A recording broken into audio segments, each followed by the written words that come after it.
GST में सबसे important एक टॉपिक है जिसका नाम है आरसीएम यानी कि रिवर्स चार्ज मैकेनिज्म।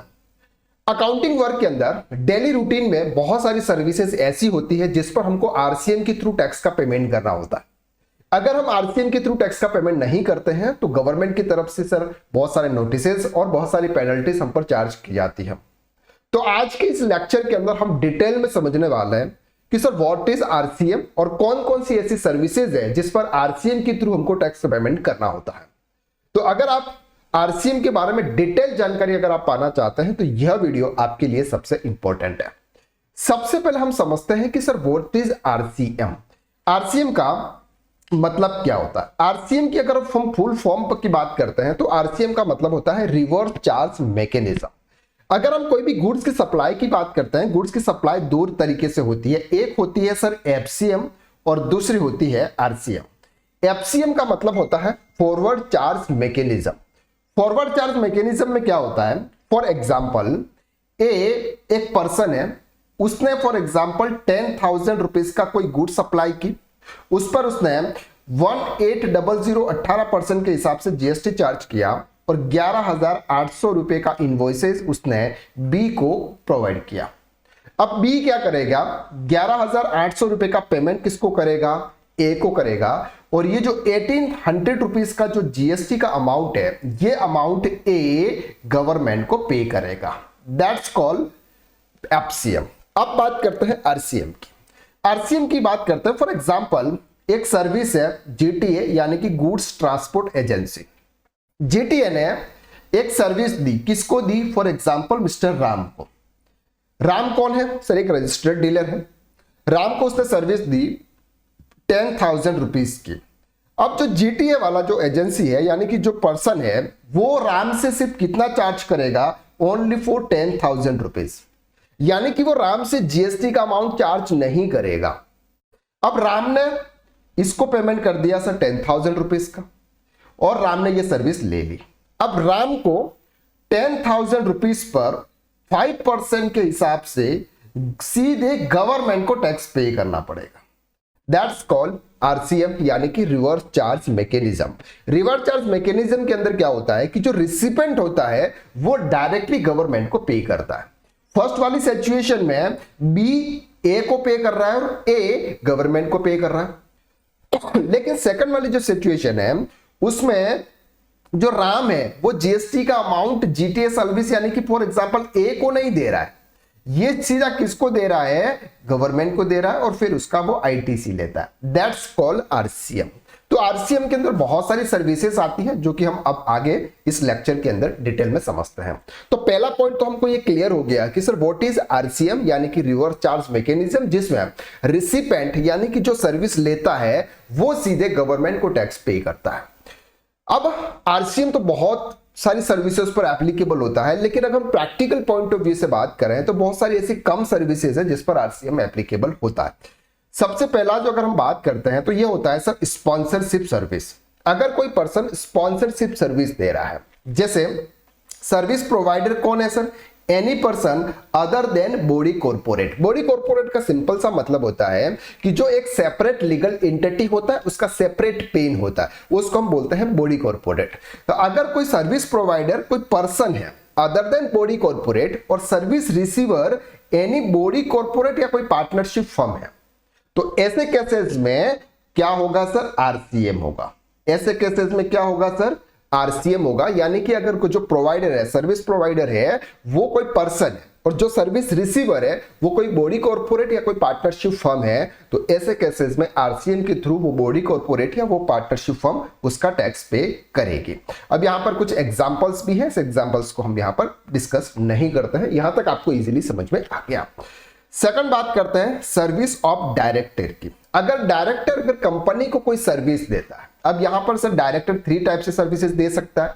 एक है सर इंडिपेंडेंट कैपेसिटी में, जहां पर आपको एफसीएम के थ्रू टैक्स पे करना होता है। अगर कोई company as a director attending board meeting तो आरसीएम के थ्रू टैक्स पे करना होता है। और अगर कोई एज ए एम्प्लॉय वर्क कर रहा है, डायरेक्टर एज ए एम्प्लॉय और वहां से अगर सैलरी या रेम्युनरेशन लेता है तो उस पर जीएसटी एप्लीकेबल नहीं होता है, यानी कि नो जीएसटी।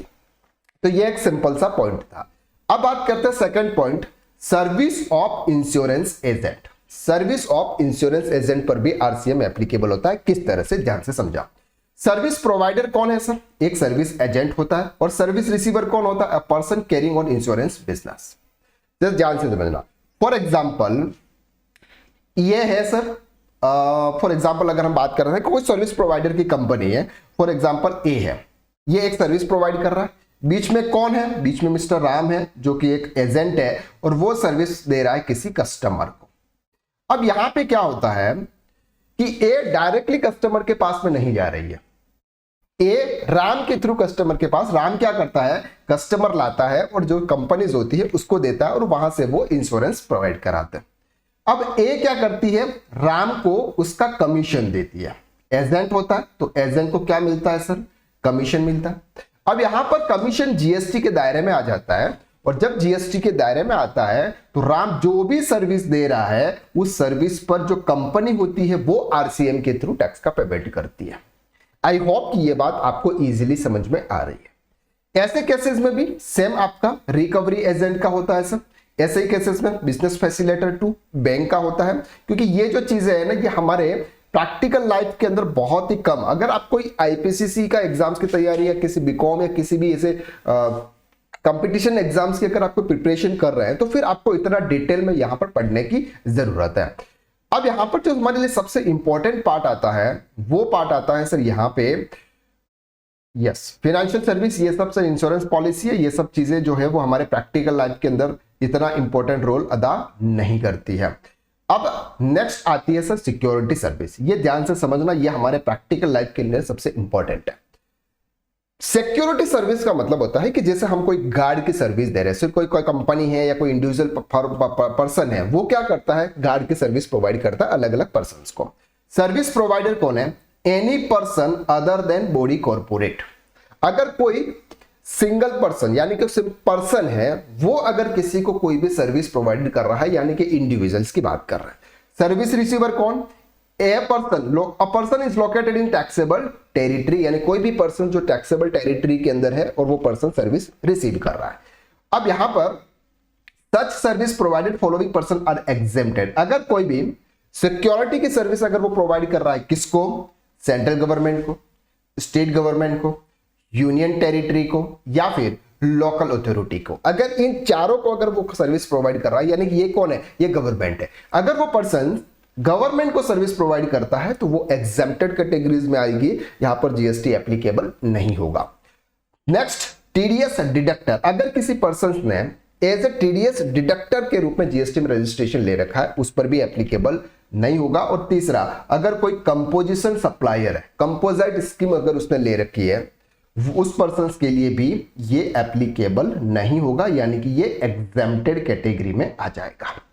क्लियर हो गया? चलो सर अब बात करते हैं सिंपल।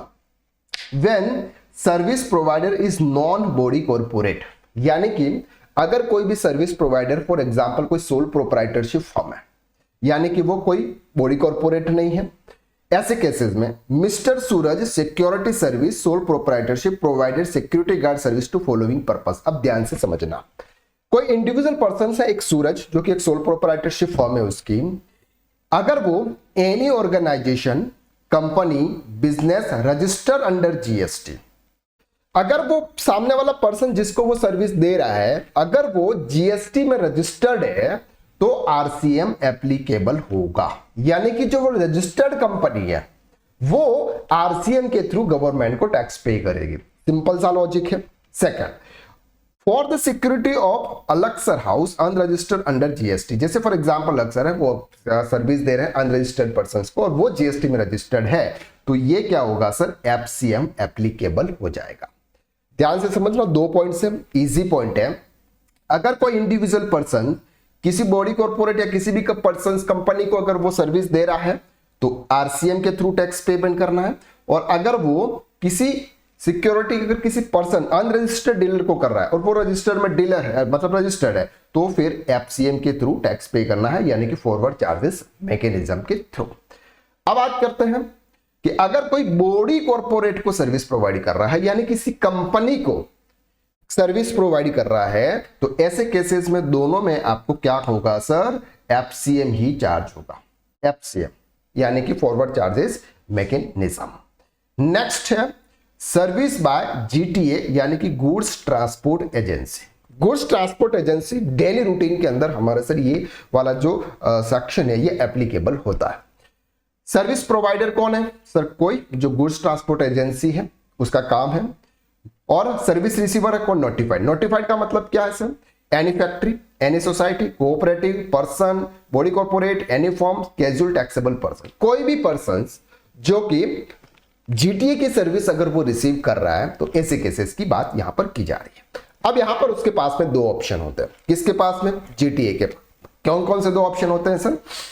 पहला ऑप्शन होता है कि वो जीएसटी में लपड़े में पड़े ही नहीं और सिंपल ये बोले कि सर मैं तो 10,000 रुपीज की सर्विस में आपको दूंगा और सामने वाला पर्सन जो सर्विस रिसीव कर रहा है वो 5% के हिसाब से आरसीएम के थ्रू टैक्स का पेमेंट कर देगा। लेकिन अब यहां पर उसको क्या होगा सर? आईटीसी अलाउ नहीं होगा। किसको नहीं होगा? जीटीए वालों को। अब आईटीसी किस बात की आईटीसी सर? अगर वो कोई भी सर्विस ले रहा है या फिर किसी और भी कुछ चीजें, जैसे फॉर एग्जाम्पल जो टायर है उसको टायर परचेज किया, उसके ऊपर उसने इनपुट टैक्स क्रेडिट पे किया था, टैक्स पे किया था, तो उसका आईटीसी उसको नहीं मिलेगा। दूसरा ऑप्शन यहां पर यह है कि सर वो एफसीएम के थ्रू टैक्स चार्ज करना चाहता है। किसके थ्रू? एफसीएम के थ्रू। यानी कि वो ये कहता है कि जो 10,000 रुपीज का जो बिल मैं आपको दूंगा उस पर मैं आपको 12% के हिसाब से जीएसटी चार्ज करके दूंगा। कितने परसेंट? 12%। तो मैं क्या करूंगा अब उसका आईटीसी यानी कि जो भी मैं परचेज करूंगा उसका आईटीसी मैं ले पाऊंगा। क्लियर हो गया आप यहां तक? तो GTA is option to avail FCM यानी कि उसके पास में दो ऑप्शन है। अगर वो आरसीएम यानी कि सामने वाला पर्सन जो गुड्स मतलब सर्विस रिसीव कर रहा है वो टैक्स पे करेगा तो जीटीए वालों को इनपुट टैक्स क्रेडिट नहीं मिलेगा। और दूसरा ऑप्शन है कि ये चाहता है कि सर मैं टैक्स लगा के ही इनवॉइस दूं, सामने वाले पर्सन से टैक्स कलेक्ट करूं और गवर्नमेंट को पे करूं, तब जाके वो आईटीसी अवेल कर सकता है। क्लियर हो गया आपको यहां तक? अब सर ध्यान, this option shall be deemed to have been exercised for the next and future financial year unless GTA files declaration to revert under RCM on or past January। अब सर ये जो ऑप्शन है कि मैं FCM के अंदर आऊंगा या मैं आरसीएम के अंदर आऊंगा, यानी कि सामने वाला पर्सन टैक्स पे करेगा या फिर मैं सामने वाले पर्सन से कलेक्ट करके टैक्स पे करूंगा, ये एवरी ईयर 1 जनवरी से लेके 31 मार्च के बीच में आपको इस ऑप्शन को एक्सरसाइज करना होता है, यानी कि ऑप्ट करना होता है। आपको गवर्नमेंट को बताना होता है कि मैं अब कौन से रिजिम्स के थ्रू टैक्स पेमेंट करूंगा। सामने वाला पर्सन आप आरसीएम के थ्रू टैक्स पे करे, ये वाला ऑप्शन चूज कर रहा हूं, या फिर मैं खुद सामने वाले पर्सन से टैक्स कलेक्ट करके गवर्नमेंट को पे करूंगा, ये ऑप्शंस में चूज कर रहा हूं। क्लियर हो गया आपको यहां तक? चलो नेक्स्ट है, अगर कोई वो कमेंस न्यू बिजनेस, अगर किसी ने एक नया बिजनेस स्टार्ट किया, अभी एक नया बिजनेस स्टार्ट किया है, तो उसको भी 45 डेज यानी कि जीएसटी रजिस्ट्रेशन से लेके 45 दिन के अंदर अंदर भी आपको ये बताना पड़ेगा कि आप कौन से सिस्टम में ऑप्ट होने वाले हैं। क्लियर है? तो जीटीए सर्विस अगर 12% से है तो एफसीएम एप्लीकेबल होगा, और अगर वो 5% के हिसाब से है तो आरसीएम। अब आरसीएम किसको पे करना है? क्लियर हो रहा है आपको यहां तक? चलो एक एग्जांपल समझ लेते हैं, फिर आपको इजीली समझ में आ जाएगा। फॉर एग्जांपल ए कौन है? जीटीए यानी कि goods transport agency service provider है। बी कौन है? उस सर्विस को रिसीव करने वाला है। तो ऐसे केसेस में टैक्स कौन पे करेगा? बी। कितने परसेंट से सर? 5% से। अब बी को क्या उसका आईटीसी मिलेगा? आंसर इज यस, बी उसका आईटीसी उसी मंथ में ले लेगा। क्लियर हो गया आपको यहां तक? चलो सर नेक्स्ट है legal service by arbitrator, tribunal, advocate और फर्म एडवोकेट। अब सर मेरे किसी के साथ में लड़ाई हो गई, मुझे किसी एडवोकेट की जरूरत पड़ी, कोई भी अदर केसेस है जहां पर मुझे एडवोकेट की जरूरत पड़ रही है। अब जो एडवोकेट का जो केसेस होता है वो भी आरसीएम के अंदर एप्लीकेबल होता है। सर्विस प्रोवाइडर कौन है सर? कोई भी एडवोकेट हो गया, फॉर्म ऑफ एडवोकेट हो गया। और सर्विस रिसिपेंट कौन है sir? Any business entity tax turnover exceed threshold limit. यानी कि यहां पर सर टर्नओवर को देखा जाता है। टर्नओवर यानी कि अगर उनका टर्नओवर 20 लाख या फिर जीएसटी में रजिस्टर्ड गुड्स की सप्लाई कर रहे हैं 40 लाख रुपीस, अगर उनका टर्नओवर बेसिक एग्जाम्पशन लिमिट से क्रॉस कर जाता है, यानी कि वो जीएसटी में दायरे में आने वाले होते हैं, तो वहां पर यहां पर टैक्स एप्लीकेबल होता है। ध्यान से समझना। अगर कोई service attribute, tribunal, advocate firm अगर कोई गवर्नमेंट को प्रोवाइड कर रहा है एग्जेम्प्टेड कैटेगरी में, अगर कोई नॉन बिजनेस एंटिटी यानी किसी पर्सन को अगर प्रोवाइड कर रहा है एग्जेम्प्टेड में, और अगर कोई बिजनेस एंटिटी अगर उसका फ्यूचर टर्नओवर रजिस्ट्रेशन लिमिट से क्रॉस कर जाता है तो आरसीएम एप्लीकेबल होगा, और अगर उसका टर्नओवर जीएसटी रजिस्ट्रेशन के लायक नहीं है, यानी कि उतना टर्नओवर नहीं है कि उसको जीएसटी में रजिस्ट्रेशन कराना पड़े, तो वो भी एग्जेम्प्टेड होगा। इसका सिंपल सा मतलब क्या है सर? इसका सिंपल सा मतलब सर यहां पे ये है कि अगर कोई पर्सन यानी कोई एडवोकेट अगर किसी रजिस्टर्ड डीलर को अगर सप्लाई करता है सर्विस, तो ऐसे केसेस में आरसीएम के थ्रू टैक्स का पेमेंट करना है। बाकी सब केसेस में एग्जेम्प्टेड कैटेगरी में आ जाएगा।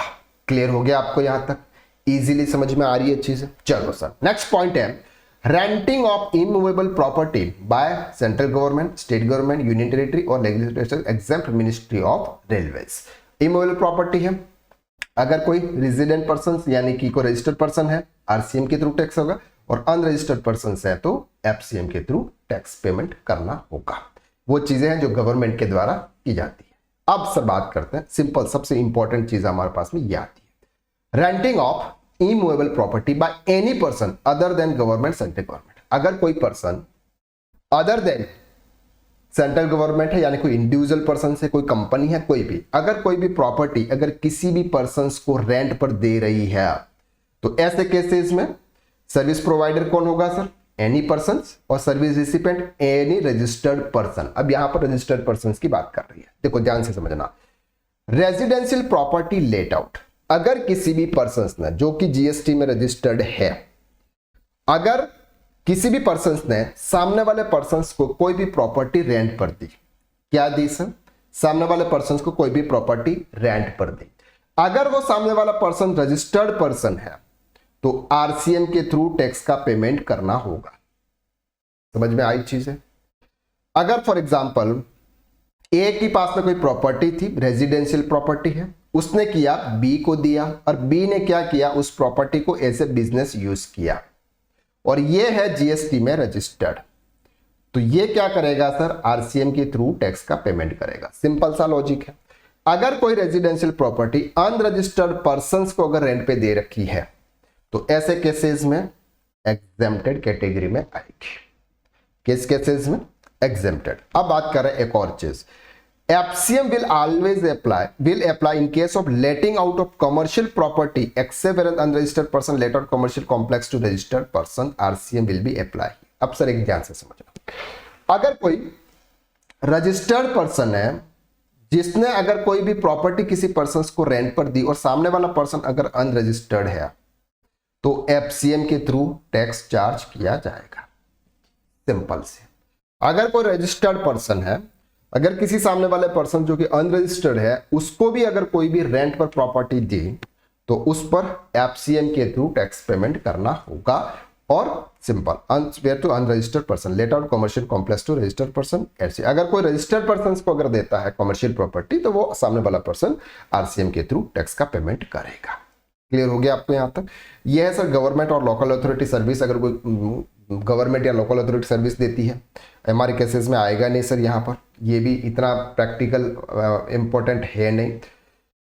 ये चीजें, इतनी सारी चीजें थी जो कि हमारे लिए इंपॉर्टेंट। अब एक और चीज है सर, पर्सन लाइबल टू पे GST on renting of motor vehicle. अगर हम कोई भी मोटर व्हीकल अगर किसी को रेंट पर देते हैं, तो ऐसे केसेस में आरसीएम एप्लीकेबल होता है। लेकिन यहां पर कुछ 5 कंडीशंस है, वो 5 कंडीशन सेटिस्फाइड होनी चाहिए। कैसे? मोटर व्हीकल में कैरी पैसेंजर होना चाहिए, service provider shall be any person other than body corporate, वो इंडिविजुअल पर्सन होना चाहिए, service receiver shall be body corporate है, यहां पर जो सर्विस रिसीवर है, जो सर्विस रिसीव कर रहा है, वो बॉडी कॉर्पोरेट होना चाहिए। Rent include cost of fuel, अगर जो भी वो पेमेंट कर रहा है उसमें फ्यूल भी साथ में आ जाना चाहिए। और ये सब कंडीशन, ये 4 कंडीशन अगर सेटिस्फाइड होती है, तो यहां पर 2 तरीके के टैक्सेस एप्लीकेबल होंगे। एक होगा सर 5% और एक होगा 12%। अगर वो 5% की अगर देता है, तो 5% में क्या होगा सर? सिंपल सा आरसीएम के थ्रू टैक्स पेमेंट होगा। और 12% में क्या होगा सर? यहां पर आपका एफसीएम के थ्रू पेमेंट होगा, जहां पर कोई भी आईटीसी रिस्ट्रिक्शन नहीं है। यहां पर आईटीसी का रिस्ट्रिक्शन आपको मिलेगा। क्लियर हो गया आपको यहां तक? तो ये भी एक सर्विस थी। यहां पर 12% में एफसीएम है, 5% में आरसीएम है। ठीक है, तो ये कुछ कंडीशंस थी जहां पर आपको आरसीएम के थ्रू टैक्स का पेमेंट करना होता है। तो ये केसेस में आई होप कि इस लेक्चर के अंदर आपको ये क्लियर हो गया होगा कि कौन कौन सी सिचुएशन है जहां पर हमको आरसीएम के थ्रू टैक्स का पेमेंट करना होता है। अगर इस वीडियो के रिलेटेड अगर आपको कुछ भी डाउट्स हैं तो आप कमेंट में आप जरूर बताइएगा, और कमेंट डिस्क्रिप्शन में एक मैंने व्हाट्सएप कम्युनिटी की लिंक दे रखी है, जहां पर अगर आपके कुछ भी डाउट्स होते हैं, आप हमसे जुड़ना चाहते हैं, तो आप व्हाट्सएप कम्युनिटी की लिंक को ज्वाइन करके उस पर क्लिक करके आप हमसे जुड़ सकते हैं। तो आज के लिए बस इतना, नेक्स्ट वीडियो में फिर मुलाकात करते हैं, तब तक के लिए thank you so much, bye bye.